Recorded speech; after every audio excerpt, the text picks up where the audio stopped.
Bonjour à tous et bienvenue dans ce nouvel épisode des tutos d'ITV. Aujourd'hui, on va vous présenter comment identifier une suspente que vous pourriez avoir à remplacer par exemple. Donc, sur les suspentes, comme on a vu dans un tuto précédent où on expliquait les termes techniques, donc sur le dessus ou devant quand vous êtes en position de vol, on aura les A, la ligne des A, donc les avants. Ensuite, on parle de la ligne des B, de la ligne des C, et de la ligne des D et ainsi de suite. Les voiles en général vont de 3 à 5 lignes.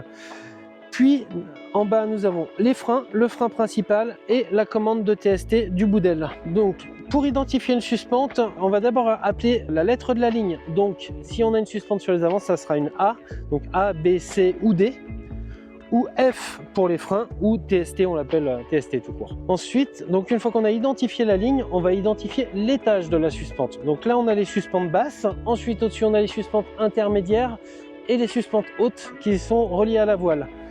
Donc on va faire par exemple A basse, A intermédiaire, A haute, et par rapport au numéro de la suspente, si vous n'avez pas la référence exacte de la suspente, on peut donner ce numéro-là. Et ensuite, donc par rapport au numéro de la suspente, on part toujours du centre, et en fait au centre, on sera sur la suspente numéro 1.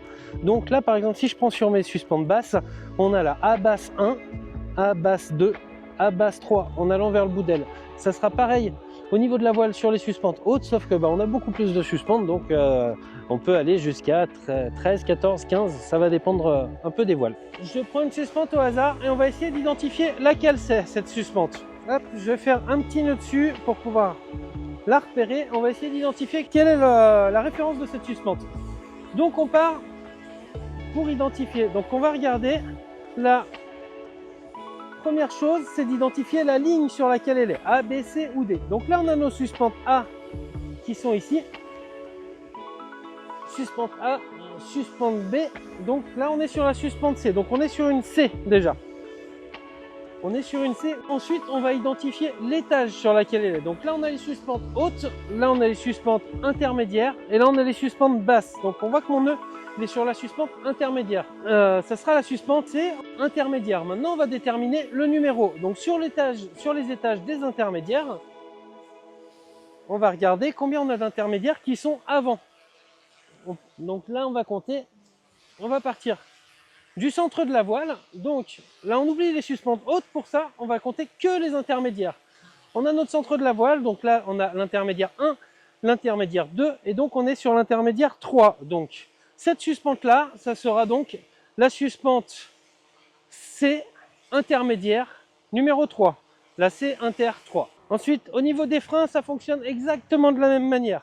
Sauf que la petite différence sur les freins, c'est qu'on peut avoir des fois plus d'étages que ça. On va avoir, là, je prends ma ligne de frein. On a la suspente basse, qu'on appelle également la drisse de frein. Ensuite, on a une première suspente intermédiaire, si on remonte, et une deuxième, et une suspente haute.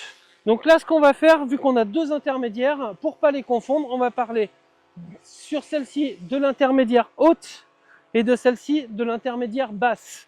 Vous n'aurez pas plus que ça en nombre d'étages normalement sur les voiles, c'est toujours la même chose.